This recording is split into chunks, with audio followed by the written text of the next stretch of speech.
आज मी मस्त गोडा मसाल्याची रेसिपी घेऊन आली माझ्या मैत्रिणींसाठी। बघू शकता कलर वगैरे टेक्स्चर किती छान आहे। चला तर मग झटपट वेळ न वाया घालवता आपण याची रेसिपी पाहून घेऊया।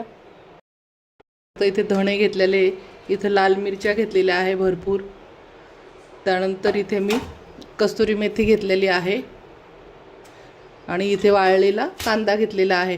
हा कांदा आपण जिथून खडे मसाले घेतो तिथून भेटून जातो किंवा ऑनलाईन पण मागू शकता ते, जर तुम्ही घरी तयार केलेला नसेल तर। हा मी घरी तयार करून ठेवलेला वाळलेला कांदा आहे।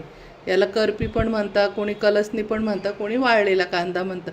असो तुमच्याकडे जे म्हणत असेल ते। तर हा वाळलेला कांदा, त्यानंतर इथे मी सगळे आपले खडे मसाले घेतलेले आहे। खडे मसाले म्हणजे सर्वच प्रकारचे नाही, तुम्हाला दाखवते। इथे मी जिरे घेतले आहे, इथे शहाजिरे, इथे मी दगडी फूल घेतला आहे, ही कबाब चिनी घेतलेली आहे, त्यानंतर चक्री फूल घेतलेलं आहे, आणि इथे मी लवंगा घेतला आहे, हिरवी वेलची आणि काळी मिरी घेतली, इथे दालचिनी घेतलेली आहे, आणि इथे तेजपान घेतलेलं आहे। चला तर मग आता आपण पुढचा मसाला बनवून घेऊया। कढई तापली, त्यामध्ये सर्वप्रथम आपण कांदा टाकून घ्यायचा आहे। कांदा थोडासा भाजून घेऊया।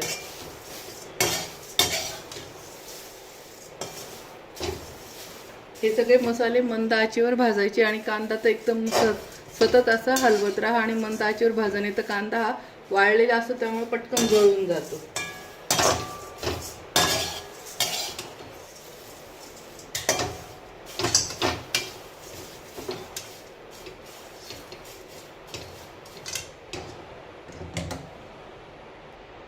अशा पद्धतीने कांदा भाजून घ्यायचा, आणि कांदा जेव्हा गरम असतो आता कढईत तर हा वातडा लागतो, तर हा पूर्ण थंड होऊ द्यायचा आहे। थंड झाला का एकदम कुरकुरीत बनतो, की हाताने पण चुरलं तरी बारीक चुरा होतो।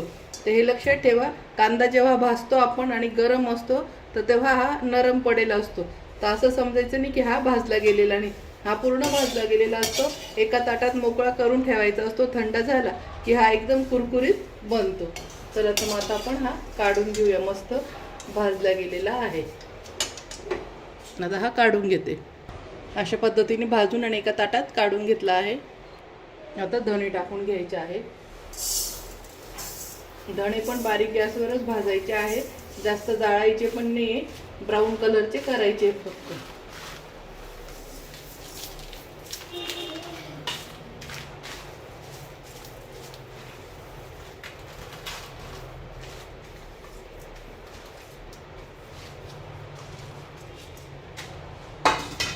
हे पण छान मंद आचेवर भाजायचे आहे। मी तेल कशातच टाकलेलं नाही, हे लक्षात ठेवा। आता हे छान मंद आचेवर भाजायचे, धणे पण सारखे हलवत राहायचे आहे। काळे जर झाले तर कडू लागतात, त्यामुळं हे फक्त ब्राऊन कलरचे करून घ्यायचे आहे, की जेणेकरून आपण आता हा वर्षभराचा मसाला बनवून ठेवतोय।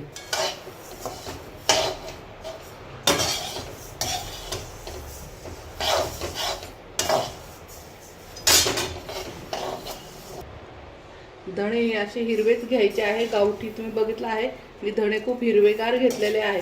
ते पिवळे पण येतात पण ते घेऊ नका, त्याच्याने नॉनव्हेजच्या भाज्या इतक्या सुंदर बनतात, त्यामुळे घेताना गावठी धणे आणि एकदम छान हिरवेगार पाहून घ्यायचे आहे।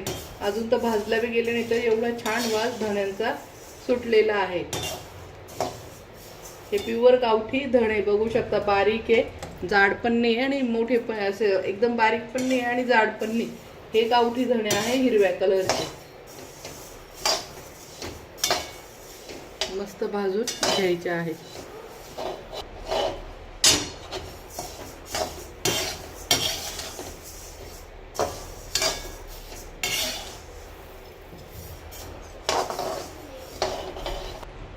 मस्त आता हे बघू शकता आपले धणे छान भाजल्या गेलेले आहेत। आपण हे पण एका ताटामध्ये काढून घ्यायचे आहे। आता हे धणे काढून घेऊया। हे सर्व खडे मसाले टाकून घ्यायचे आहे, सर्व एकत्रच भाजायचे आहे।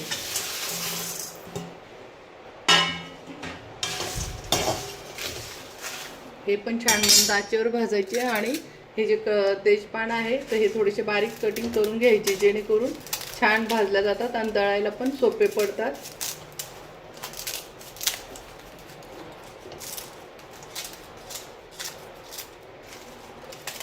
अशा पद्धतीने बारीक सगळे चिरून घ्यायचे आहे।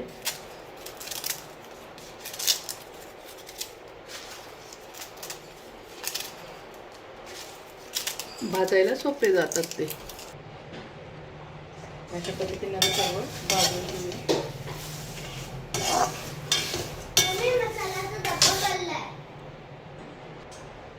अशा पद्धतीने आता सर्व भाजून घ्यायचं आहे. हे पण बारीक गॅसवर भाजायचं आहे. दालचिनीचे पण तुकडे करून घेऊया.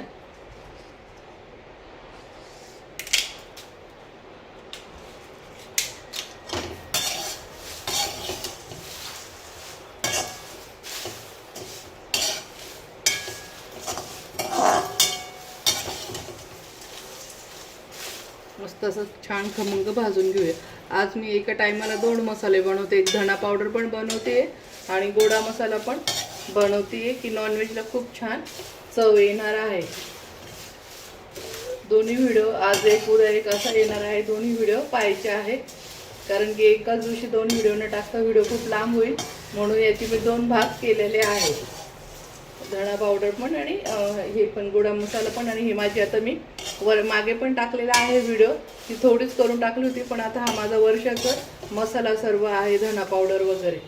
आता पावसाळा लागेल. पाऊस आला की धणे वगैरे सगळे मसाले पण सादळल्या जातात. त्याच्यामुळे मी आता बनवून ठेवते.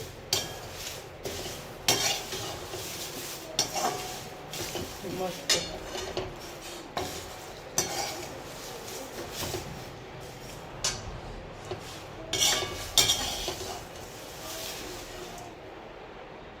मस्त असे छान खमंग भाजून घ्यायचं आहे. मी वर्षाचं म्हणते पण मी स्वतः वर्षभराचा करून ठेवत नाही. मी 2 महिने पुरेल एवढाच मसाला करत असते तर 2 किंवा 3 महिन्यात करत असते. शक्यतो 2 महिन्याने करत असते कारण की मसाला हा जर वर्षभर जर केला राहतो छान पण त्याची काही 5-6 महिन्यानंतर चव हळूहळू कमी होऊन जाते आणि पुरा पण दिसतो पण चव नसते. आणि जो आपण हा मसाला 2-2, 3-3 महिन्याचा करतो तर चव भाज्यांना खूप छान येते. भाज्या सर्वच करतात पण मसाले वापरण्याची पद्धत, मसाले टिकवण्याची पद्धत आणि मसाला कसा बनवतो याच्यावर अवलंबून असतात. हे म्हणायचं राहतं की आपण वर्षाचं करतो पण वर्षाचं करायचं नाही. आता मी पावसाळ्याच्या सोयीसाठी थोडा जास्त करते. 3-3.5 महिने पुरेल मला एवढा मसाला. त्याच्यानंतर मी पुन्हा करेन.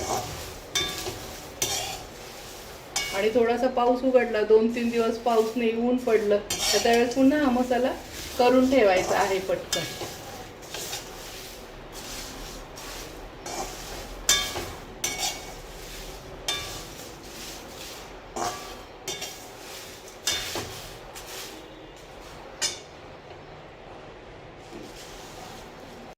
मी सर्व खडे मसाले टाकून घेतलेले आहे आणि तुम्ही बघू शकता तेजपान पण मी बारीक कैचीने कापून घेतला आहे कारण की छान भाजला बी जाईल आणि दळताना पण आपल्याला त्रास होत नाही. अशा पद्धतीने बारीक कापून घ्यायचा आहे कैचीने कारण की हे खडे मसाले सगळे मी एकत्र टाकलेले आहे.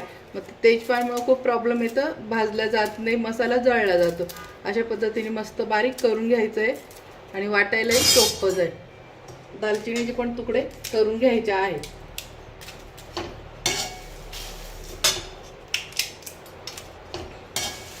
हा मसाला आता मंद आचेवर खमंग भाजून घ्यायचा आहे. आणि शक्यतो धना पावडर ही तुम्ही फक्त 3-3 महिन्याची किंवा आता पावसाळा लागेल म्हणून 4 महिन्याची करून ठेवायची आहे. 3 ते 4 महिन्याच्या वर धना पावडर करून ठेवायची नाही. धना पावडरचा पूर्ण वास निघून जातो आणि ती निर्जीव असल्यासारखी धना पावडर होते. आपण विकतची आणतो. तुम्ही बघितलंय का त्या धना पावडरने कधी भाजीला चव आली का किंवा तर्री राहिली का? तशी तर कधीच नाही. आणि ती निर्जीव होऊन जाते आणि त्याचा वास पण ओढून जातो. शक्यतो 3 ते 4 महिन्याचीच करा. आता पावसाळा लागणार आहे म्हणून मी 3-3.5 महिने किंवा ही 2.5 महिने मला जाईल तेवढीच बनवते. मी जास्त बनवणार नाही. पाऊस उघडला 2-3 दिवस ऊन पडलं तर त्यावेळेस मी पुन्हा धना पावडर बनवून ठेवते ताजी. म्हणजे भाजीचा वास खूप छान येतो आणि भाजीला चव पण येते आणि छान तर्री पण राहते. त्याच्यामुळे शक्यतो तुम्ही पण वर्षाची करून ठेवू नका. मस्त बघू शकता दगडी फूल पण किती छान फुललं आहे. अशा पद्धतीने मस्त सर्व खमंग वास सुटेपर्यंत मसाला भाजून घ्यायचा आहे, जाळायचा पण नाही. यात मी तेल टाकलेलं नाही, कोरडाच भाजून घेते. कारण की धणा पावडर करताना मसाले भाजायचे याच्यात तेल आपण टाकत नसतो.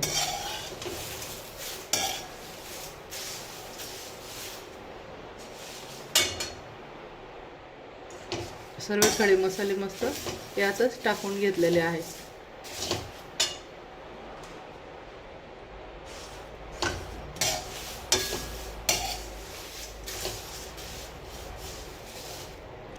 चला तर मग मसाले आता छान भाजले गेले आहे. हे काढून घेते आणि पूर्ण थंड झाले की आपण दळून घेऊया. आता इथं आपल्या मिरच्या भाजून झाल्या आहे. आपण आता ह्या काढून घ्यायच्या आहे. मिरच्या ह्या गरम असल्यावर वातड्याच असतात आणि थंड झाल्या की ह्या कुरकुरीत बनतात. तर चला तर मग आता आपण मिरच्या काढून घेऊया. हे झालंय आता आपलं सर्व. आता हे झाले सर्व आपले मसाले छान भाजणं. आता हे सगळे छान मसाले भाजणं झालेले आहे. मिरच्या पण भाजून आणि कढईतून काढून घेतलेल्या आहे मस्त गरम. आता ह्या वातड्याच आहे. थंड झाल्या की ह्या एकदम कडक बनतात. त्यामुळे गरम असल्या तर ह्या मिरच्या वातड्याच असतात, त्याच्यामुळे खूप वेळ भाजू नका. तर ह्या झाल्या भाजणं. आता सर्व मसाले कांदा वगैरे सगळं आपलं थंड होऊन जाऊ देऊया आणि मिक्सरमध्ये दळून घेऊ. सर्व मसाले थंड झाले. आता असे मिक्सरच्या भांड्यात घेऊन सगळे आपण एकत्र करून दळून घ्यायचे आहे. वेगळे वेगळे करायची गरज नाही. अशा पद्धतीने आता सर्व आपण मिक्सरमध्ये बारीक करून घेऊ मसाला.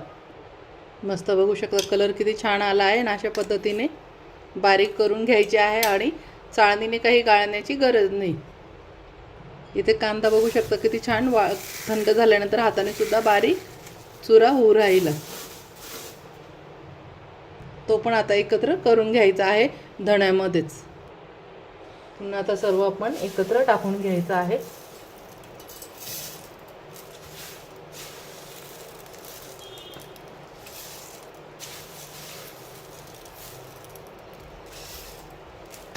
मग अशी मी हळद टाकली तर तो व्हिडिओ स्किप झालेला आहे.